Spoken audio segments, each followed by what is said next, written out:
All right.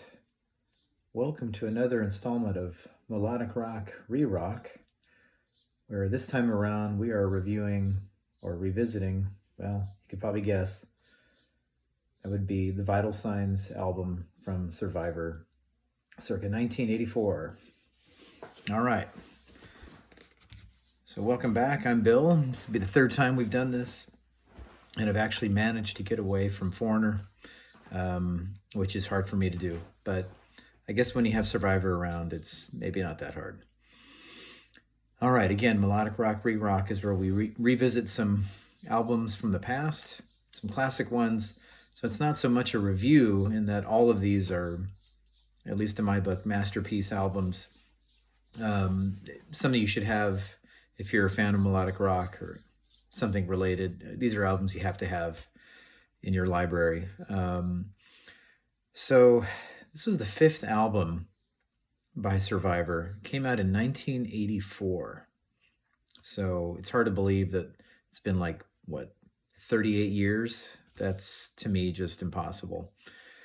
This was kind of an important point for Survivor because, amongst other things, they had shifted to a new singer. Dave Bickler, who was there for the first several albums, by all reports was having some vocal problems. I don't know if there's some nodules in his throat or something going on where he could not perform, could not sing.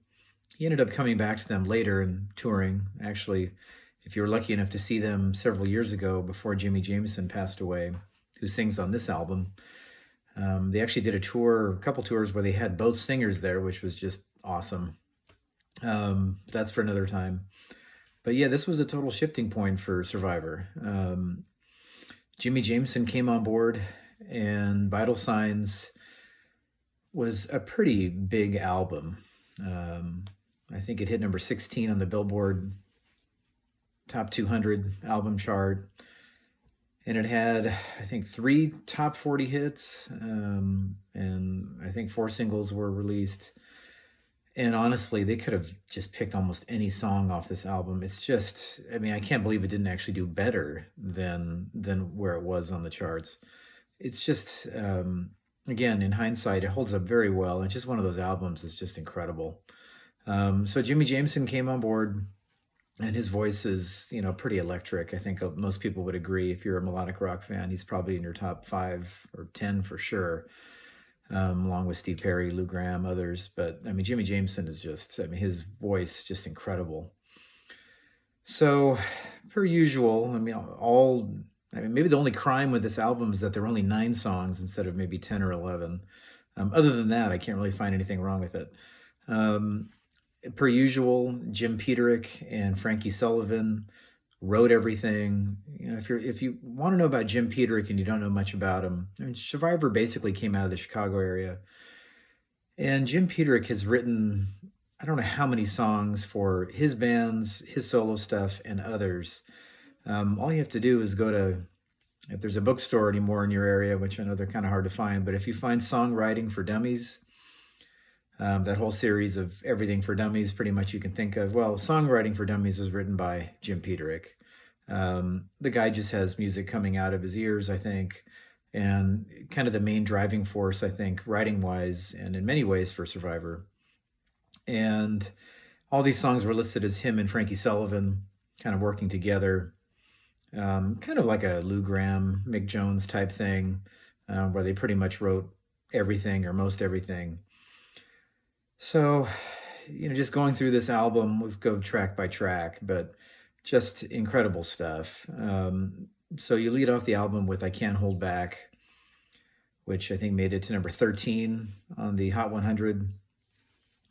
And what a great song. Kind of starts off a little bit slower, but builds. A classic Survivor song. I don't see how you couldn't like this one.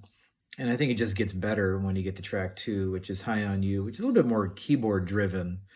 But what a catchy, if you had to pick a couple of songs to define Survivor around this time period, Vital Signs, When Seconds Count, those couple albums for sure. High on You is just like the perfect Survivor song. It just, the keyboards, the vocals, everything about it.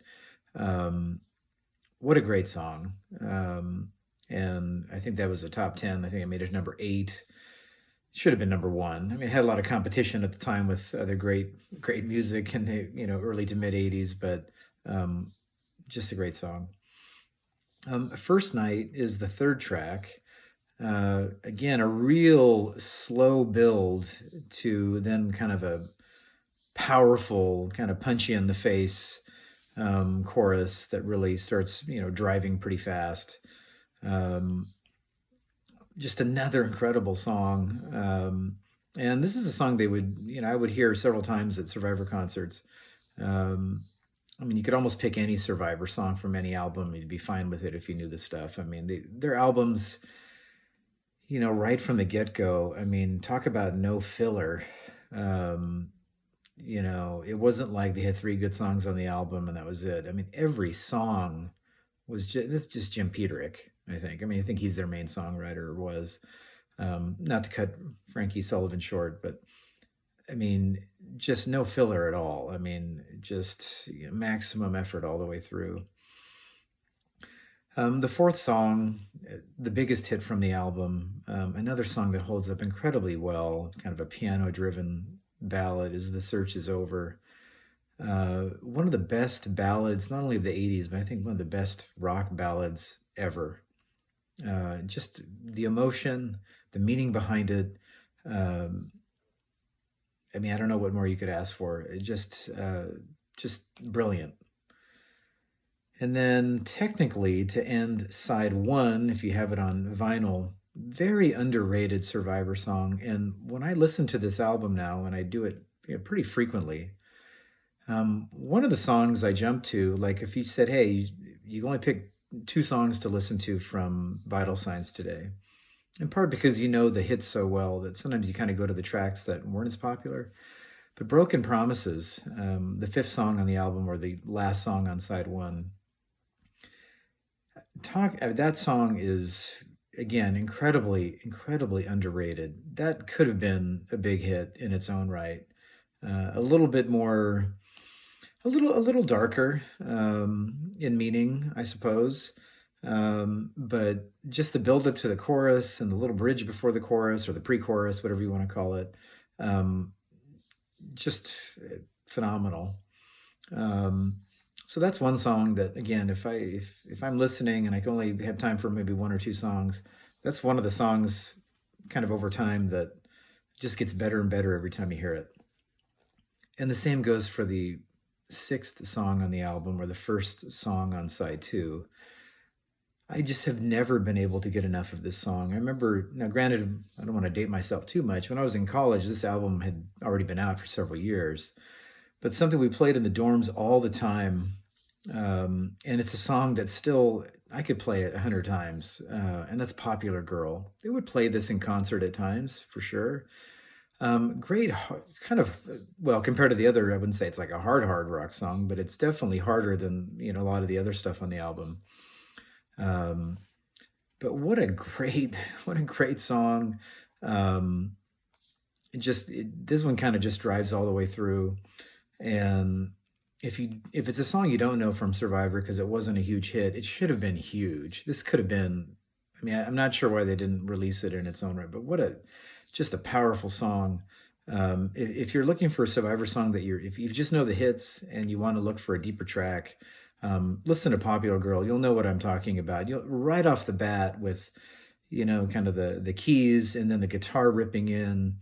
Um, it reminds me a lot of certain Foreigner songs with kind of the keys or piano and guitar together. Whether it's Break It Up or Prisoner of Love. Blue Morning Blue Day, though that one had a little bit different tone to it. But Popular Girl may be my favorite song on this album. It's just, it's right up there with Survivor's best stuff, I think. And then the last 3 songs, again, probably not as well known. These weren't hits or anything, but boy, they sure wrapped up the album quite nicely. The 7th song is Everlasting, which is definitely slower paced. it's kind of a sad song in many ways. People looking at a relationship, is this something that's going to last? We're trying to find something that's going to last forever. Are we kind of ships passing in the night? Can we hold on to this? And it's not like a necessarily a punchy, catchy song right off the bat. This is another one that just grows and grows on you. Again, very melancholic, very sad, at least I think, but another highlight on a album full of highlights. The eighth song is it's the singer, not the song. Though I would argue in this case it's clearly the singer and the song. More upbeat track again. Um, a major shift in pace from Everlasting. Um, and then the album ends with "I See You in Everyone," which slows down a little bit more, but